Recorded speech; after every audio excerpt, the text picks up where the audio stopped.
लेकिन professional financial analysts यही नहीं रुकते। वो एक और कैलकुलेशन करते हैं जिसे कहते हैं इन्वेंट्री होल्डिंग पीरियड या इन्वेंट्री होल्डिंग डेज। यह बताता है इन्वेंट्री औसतन कितने दिनों तक वेयरहाउस में रहती है। अब इसका फॉर्मूला भी याद रखिए। इन्वेंट्री होल्डिंग डेज बराबर 365 भाग इन्वेंट्री टर्नओवर रेशियो। मैं फिर रिपीट करता हूं, 365 divide by inventory turnover ratio. एक बार और, इन्वेंट्री होल्डिंग डेज बराबर 365 भाग इन्वेंट्री टर्नओवर रेशियो। अब हमारे एग्जाम्पल में इन्वेंट्री टर्नओवर रेशियो था 9 टाइम्स, तो 365 भाग 9 आंसर लगभग 41 डेज। मैं फिर रिपीट करता हूं, इन्वेंट्री होल्डिंग पीरियड बराबर 41 डेज। इसका मतलब एवरेज इन्वेंट्री लगभग 41 दिनों तक वेयरहाउस में रहती है। उसके बाद वह सेल्स में कन्वर्ट हो जाती है। याद रखिए, होल्डिंग डेज जितने कम, इन्वेंट्री उतनी जल्दी बिक रही है। अब सबसे important part, interpretation. Suppose inventory holding period केवल 30 डेज है, तो इसका मतलब क्या है?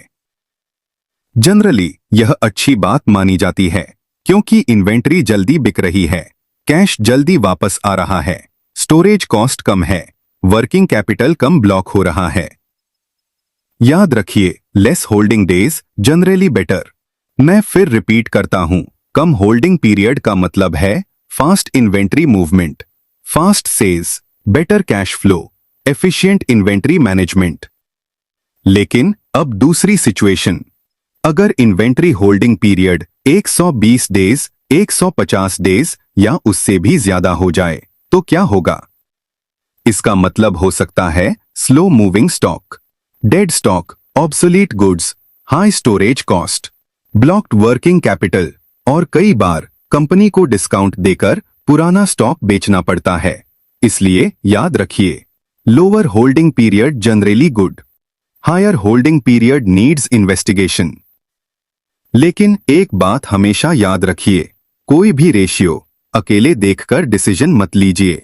हमेशा इंडस्ट्री, बिजनेस मॉडल और कंपनी की सिचुएशन को देखकर ही फाइनल कंक्लूजन निकालिए। अब तक हमने फॉर्मूला समझ लिया, कैलकुलेशन भी कर ली।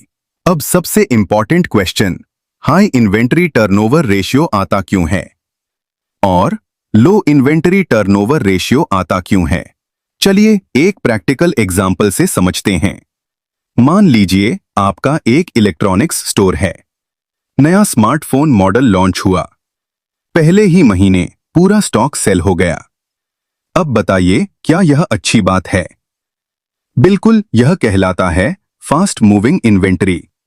याद रखिए, फास्ट मूविंग इन्वेंट्री मतलब स्टॉक जल्दी सेल हो रहा है, कैश जल्दी वापस आ रहा है, इन्वेंट्री जल्दी रोटेट हो रही है।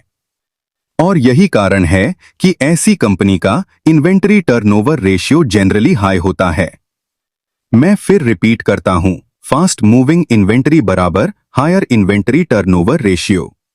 अब दूसरी सिचुएशन, पिछले साल का स्मार्टफोन आज भी वेयरहाउस में पड़ा है, कस्टमर्स उसे खरीदना नहीं चाहते, धीरे धीरे उसकी मार्केट वैल्यू भी कम हो रही है। अब बताइए, यह क्या कहलाएगा?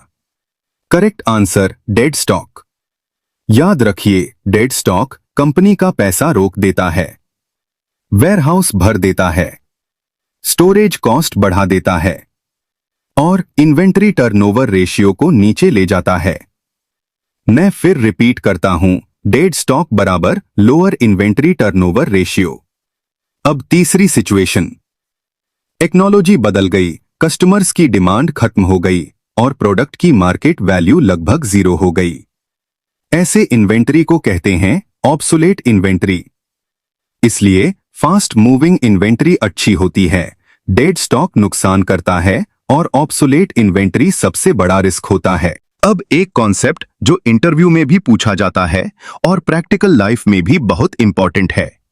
क्वेश्चन, क्या हर इंडस्ट्री का आइडियल इन्वेंट्री टर्नओवर रेशियो एक जैसा होता है? Answer, no. मैं फिर रिपीट करता हूं, नो। हर इंडस्ट्री अलग होती है, इसलिए हर इंडस्ट्री का आइडियल इन्वेंट्री टर्नओवर रेशियो भी अलग होता है। एग्जाम्पल, एफएमसीजी कंपनीज, इनके प्रोडक्ट्स रोज बिकते हैं। सोप, टूथपेस्ट, मिल्क, बिस्किट, इनकी डिमांड लगभग डेली रहती है, इसलिए इनका इन्वेंट्री बहुत जल्दी रोटेट होता है और इनका इन्वेंट्री टर्नओवर रेशियो भी जनरली हाई होता है। अब दूसरी तरफ heavy engineering, ship building, aircraft manufacturing, इनका प्रोडक्शन साइकिल महीनों तक चलता है, इसलिए इनका इन्वेंट्री लंबे समय तक रहता है और इनका inventory turnover ratio naturally lower हो सकता है। इसका मतलब यह नहीं कि कंपनी खराब है, इसलिए याद रखिए डिफरेंट इंडस्ट्रीज को कभी कंपेयर मत कीजिए। मैं फिर रिपीट करता हूं, always compare companies with in the same industry. यही प्रोफेशनल फाइनेंशियल एनालिसिस है।